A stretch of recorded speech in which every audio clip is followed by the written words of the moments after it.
I dressed up today because I didn't. I'm so sorry. no. Well, I thought, this is like, Hollywood. I know. I love that the tie matches the vest. Very chic. I've had this since my high school graduation. Really, it's that old. I know, right? Vintage by now. What the voice that you are hearing is the wonderful Greg Schreiner. I'm just gonna say your name, Greg Schreiner. There he is. Oh, hello. Hi, David. How you doing? I'm great, thank you. Good, good. I have this whole thing worked up, but I love how it just flows sometimes. I Okay. wrote down, this man has magic hands. He plays the piano for so many. He's a collector who has an eye for the beautiful costumes of the Hollywood past. He has created Hollywood Revisited. He is loving and extravagant. That's what Wow, quite an intro. yeah? Oh, thank you, thank you. I'm gonna throw out a name. See Okay, what comes up for you. okay. Marilyn Monroe. Ah, the love of my life. Uh-huh. I could talk about her for the whole session, and that would be it. I have adored her my entire life, and starting in 1982, I actually became president of her fan club, and I still am. Today it's called Marilyn Remembered, and it's a club open for anyone who loves Marilyn Monroe. In fact, if you love her, you just go to marilynremembered.org, and you can join for free, no charge, and become a member. And up until recently, we were having events all the time. Right now, we're sort of on hold, obviously, because of the pandemic, but hopefully, again, we'll be starting up. And we still do some online things, so it's a great way to stay in touch with others who love Marilyn. And we also have a presence on Facebook. We have a page there where you can follow what we're up to there, too, as well. So, what got you interested in Miss Monroe? Well, I think it's because my parents took me as a young boy to a drive-in theater. Remember those drive-in theaters? I heard they might be bringing him back. They're practical now. Believe it or not, in Monroe, Wisconsin. Can you believe it? And they took me to see Some Like It Hot, and I absolutely could not believe this gorgeous woman on the screen I was seeing. Nobody looked like that where I lived. And I fell in love with her, and I don't know, I started collecting her as a young boy. And then when I moved to Los Angeles, oh my gosh, suddenly I was around people that actually knew her. And I felt I needed to do something, so I formed this club with a couple other people. And I've been president of the club ever since, and we have done remarkable things for her. We've done exhibits for her. I've been responsible for many documentaries on television, movies. At the Hollywood Museum? At a museum, I mean, and I personally have one of the larger collections now of items actually owned by Marilyn Monroe. So it's a remarkable thing to happen to me, and I am so grateful. And I can't believe where I've come from a little boy loving her to being one of the authorities and on her now, and also owning so much of her collectibles. I love that. There are Yeah. two things that popped out at me. One, is there a collectible that you know that you'd like to have that you don't have, or are you pretty much like, I love what I have? Or Well, I love what I have, and I'm grateful because I have a lot of stuff. yeah. Yeah, of course. I've always had my eye on the President Kennedy dress that she wore in 1962 to sing Happy Birthday. Unfortunately, every time I go to the auction, I just miss it by this much. The last time I went to get it at an auction, I went for, I think, $5.6 million. So I was a couple dollars short. Dang it, yeah. So probably I'll never see that unless, David, you want to loan me some of your wealth. And Oh, go for sure, sure. it. Hello there. Hi there. Oh, wonderful. Oh my God, yeah, right, my wealth. I'm rice and beans right now. Yeah. Well, I guess that dress is not going to happen soon then. Yeah. No. So you started with Marilyn Monroe, and did it like popcorn, or or diamonds? Did it go to interested in collecting other things? Well, you know, the reason I started that actually is because Marilyn Monroe became more and more expensive because people were realizing her value. Yeah. So by the I would say the later 1980s, I started collecting her in the early 80s. Um, it was becoming almost impossible to get anything of Marilyn's anymore. But I was falling in love with movie costumes and the whole sort of ambience that came with it of owning things by stars and what they wore in the movies, and then seeing them on TV and having the costume sitting next to me on the sofa while I'm watching it and seeing it right there. And I thought, I'm going to start collecting other stars. So I did. And one day I woke up and I had 500 in my closet. And I go, whoa, how did this happen? Do you ever like just say, I'm gonna wear that one today? You know, I have worn things, but the men's things. I do collect men as well as women. I've never worn a woman's thing for several reasons, including the fact that I'm really too big for anything women-wise. So Okay. it wouldn't have worked even if I wanted to. I know. Well, I do have to say I have one dress in there, and I wanted, what is it? it's like a '60s muumuu or something. Uh-huh. Very flowerful. It was my mother's, and it's so '60s that I wanted to save it. I've only worn it once for Halloween, but I look at it once in a while. I bet you were stunning. Me Stunning. and my little glasses. Uh, I put a hat on and a wig, and I was like, "Hello, let's get some gefilte fish." No, you're a spitting image of your mother, I'm sure. well, she doesn't have a New York accent Okay. because she's from Mississippi, Okay. but um, so gosh, I'm thinking about all the collectibles you have now. You might have some surprises for us. Yes, if you. Well, I brought a couple things three things to show you today. Now, is this from the Hollywood Revisited collection? Well, everything is Hollywood Revisited, in the sense, what happened is because I had so many things, I decided there had to be some use for all these costumes. So I thought, why not put a show together using the costumes and have singers and dancers wear them and recreate moments from the golden age of Hollywood. And I would play piano, which I do for a living anyway, Beautiful. and narrate the show and make it into a really big production. So I did that way back then, and it's grown and grown now to where I have taken the show to some of the most major theaters in the country, and it's been very exciting to play in these 2,000 seat theaters and have a full house of people loving the show. It's amazing what, if you have a dream and you keep pursuing it, it can happen. Yeah. And that is the case here. And if it hadn't been for the COVID-19, we'd be performing right now somewhere. But unfortunately, of course, that's at a halt at the moment. But we've had some grand adventures with the show. It's been a wonderful adventure, and I've got some very, very talented people performing in my show, and it's been a lot of fun. I can't wait till we open up again so I could come see it again.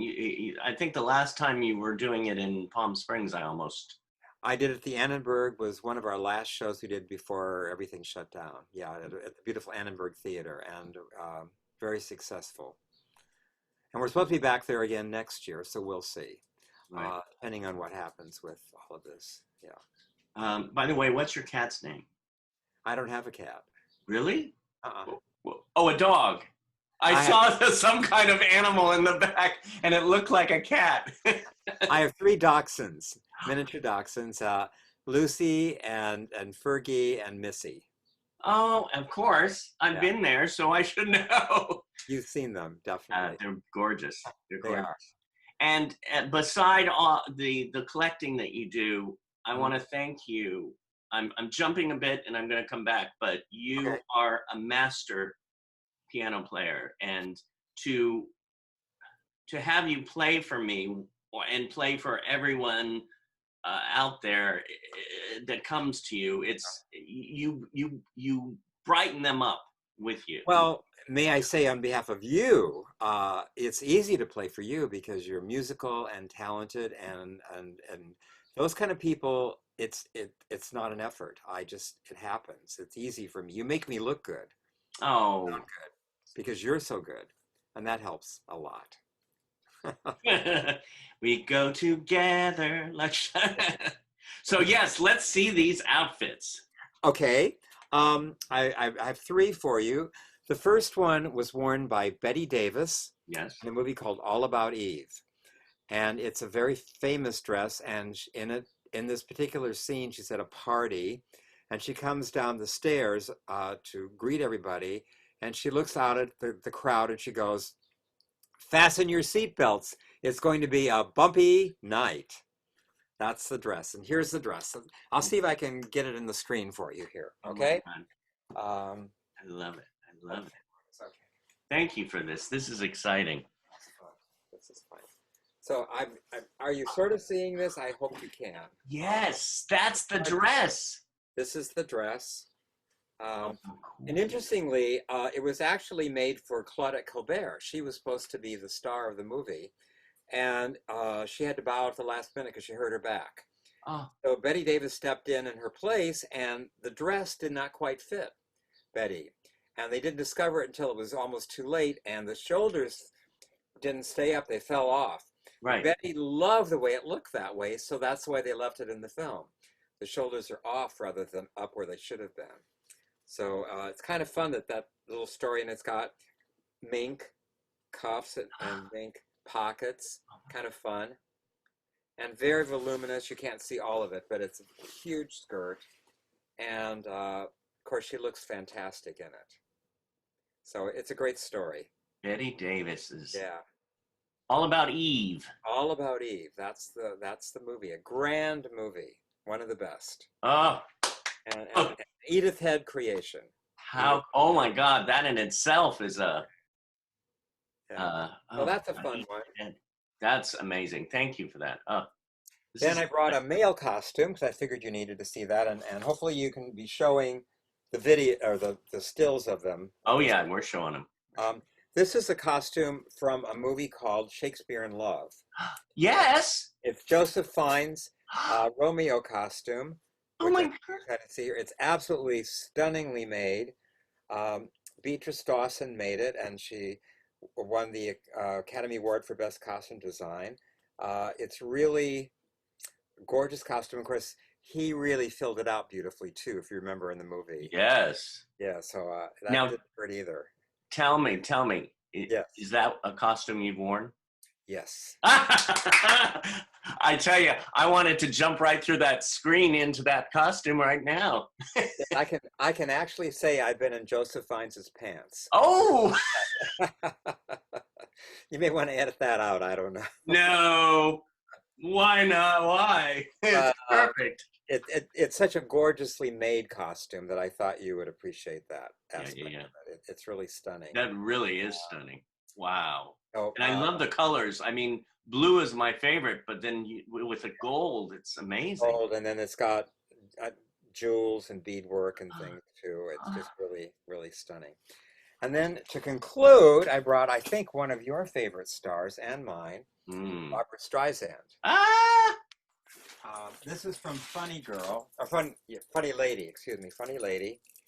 This is a very unusual costume, and you'll see with the still a picture of her wearing this. It's an Arabian costume that she wears in the movie, and it even has a hat that goes with it. Oh my God, look at that. Kind of fun. And a number in the movie, and I'm a big fan of Barbra Streisand, so of course I wanted to show this one. And this is a Bob Mackie creation. Bob Mackie's one of the best designers of that kind of glitzy, beaded kind of thing. He's really a genius at that. And if you can see how gorgeous this is, covered in pearls and other jewels and rhinestones, and quite stunning. Look at those pearls. I know. They are gorgeous, aren't they? Oh my God. So I mean, to hear those names, to hear Streisand and Betty Davis, and then Edith Head, and the designers, the stars, and they're all right there. Such history. It's Yeah. like oozing out of the screen. Well, that's my dream, is to save a bit of that history so it's not lost for the world, and also for people to get to enjoy some of this through my show, Hollywood Revisited, where we relive again, because I think people are kind of forgetting about old Hollywood because we don't have access to it like we should. Yeah. I think a lot of younger people are not realizing the great heritage that we have of these wonderful old movies that are really good. There are good movies made before 2000, Oh, and we have to recognize that. And some of them are even black and white, and it's okay. You know, black and white's okay to watch. So yeah. yeah, yeah, The way the Wizard of Oz started out was black and white, right? And we all know that one. yeah. So it's okay. Black and white's okay to watch. Yeah. Well, I have to catch up on my movies after 2000. Yes, that too. I'm well way behind in those as well. But anyway, here's three great costumes from three great movies. Oh. So I recommend any of these movies, and you'll see the costumes, and you'll enjoy the movies just because they're great movies too. It is, I'm really taking it all in, how it, you start with even just, you look at one bead, and then you look at the more beads and the whole outfit, and then you find out who made it, and then who wore it, and what movie it was in. It's just amazing, and it's such history. There is, and it's important to recognize all of that, and because things are different today. There's no studio system, so most of the studios do not have costume departments anymore. If they need something made, they have to do it outside of the studio, and it's not the same kind of a thing as back then, where the studio did it all for you right on the lot. So it's another era. Another era. Yeah. So, as I mentioned before, you are a beautiful and amazing, wonderful musician. I try. No, you do. I mean, you performed at the Los Angeles Concert Orchestra, Santa Monica Symphony, UCLA, and you performed at the 1984 Olympics? Yes, I was 5 years old at the time, but I must have been 3. I was a student at I had just graduated from UCLA, and I had actually performed the Rhapsody in Blue with the UCLA Orchestra at Royce Hall. So I already knew it. And that's what they were looking for, people that could play Rhapsody in Blue for the Olympics. So I was one of 84 pianists chosen from all over the country to be in that particular production. And we all had our own grand pianos at the same time in 1984. I know you weren't even born yet, so you weren't aware of that, but I was a no. that was a little floating something or the other. No, Right. I was born. Okay. The 60s, my dear. Ah, yes, okay. The 84, that must have been like one of those moments you don't forget. Well, it was certainly, yeah, it was an amazing event. When I think about the amount of people that watched me that day, I mean, there were like billions of people watching that. Yeah. I've never had such a big audience in my entire life. And the whole production, to be a part of it, was the most, I think, best production ever for an opening ceremonies of an Olympics. We went all out here, and we had all the Hollywood glitz and glamour going on, and it was really an amazing event, and I was grateful to be a part of it. Were the pianos on different levels, or were they all? We came through the archways of the Coliseum. Yeah. And they had built up like a stack of 5, so there were like 5 pianos on every tier, and then I remember they were that. motorized, and we all then came through we were at different levels along the way, and it was really something, a little scary, to be on these things that suddenly they tipped over, all these pianos and crashing down on the orchestra and the choir below us, but it all worked beautifully and came together, and we all wore baby blue tails outfits. And it was quite an event. I'm grateful to have that as a memory in my past. A really fun one. Wow. I'm going to throw out a name. Okay. Karen Morrow. Well, the the best of the best. She's an incredible singer, actress, and probably one of the nicest people you'll ever know. Yeah. She's generous and loving and caring, and she's my neighbor. How much more lucky can I get than that? You know, Should be my neighbor.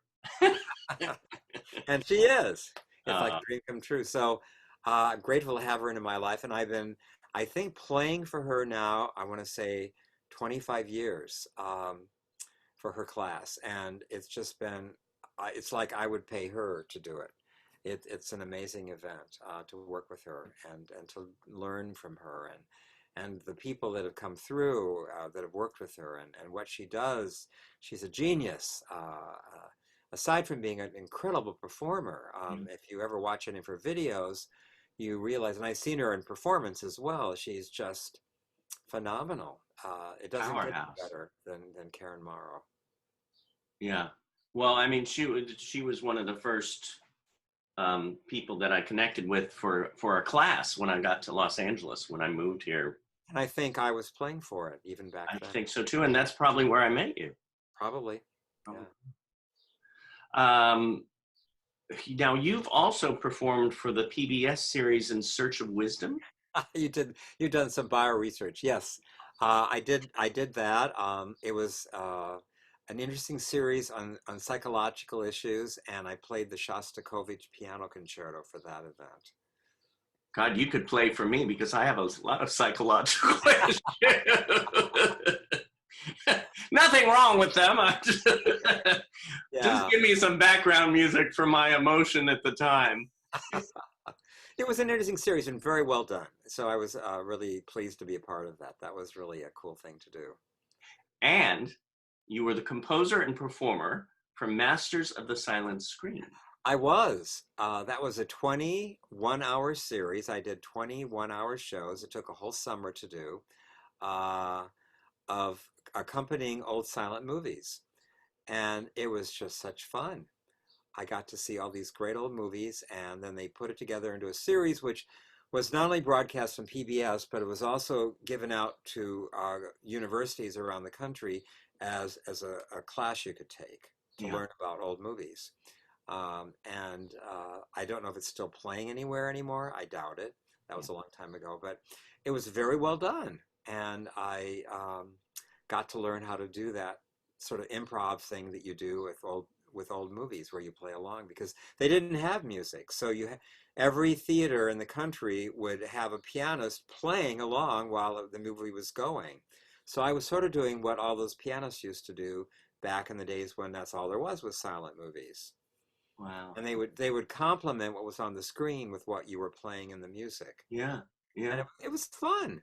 It was really, I enjoyed it. It was hard work, but I did a whole summer of it and got through it.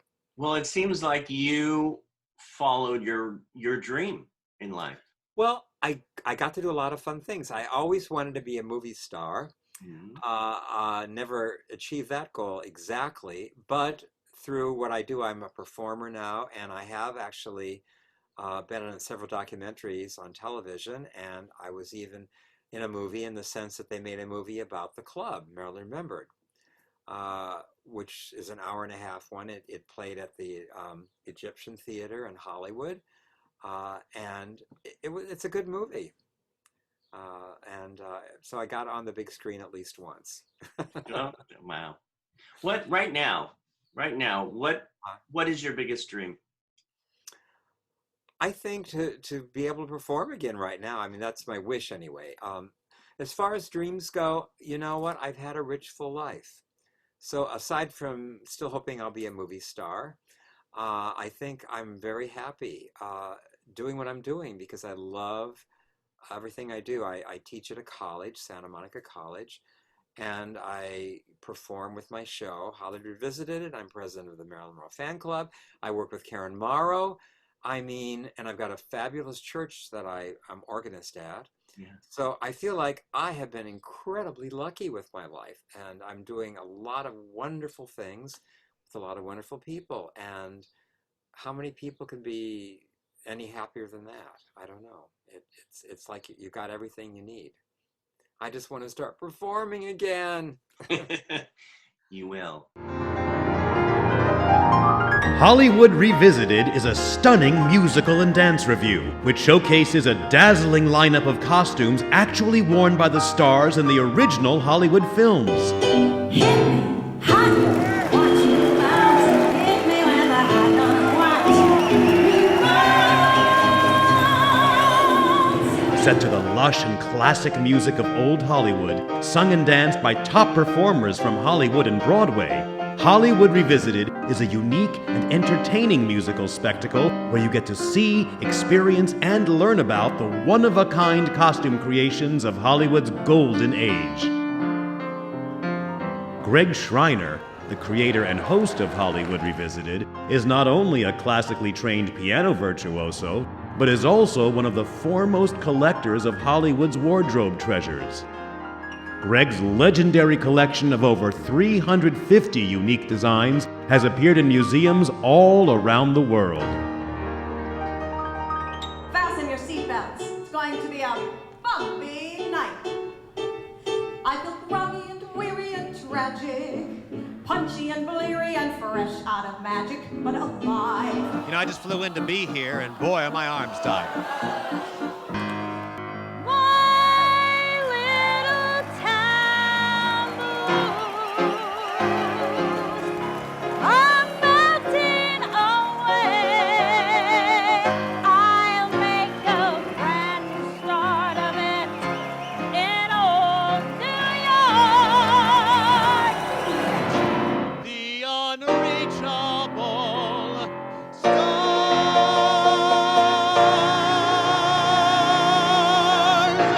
For the many clients who book the show repeatedly, they are amazed that they are never given the same show twice. Because of the abundance of Greg's collection, Hollywood Revisited can be altered to fit your performance space and budgetary needs.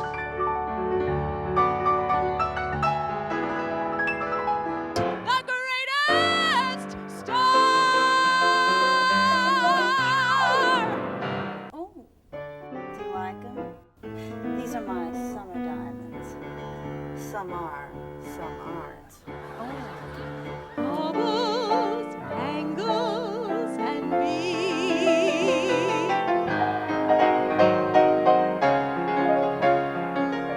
We're excited to provide entertainment for your next corporate event, cruise voyage, or local performing arts center. Hollywood Revisited, the show that lets you reach out and touch the fabric that dressed the stars. Hollywood!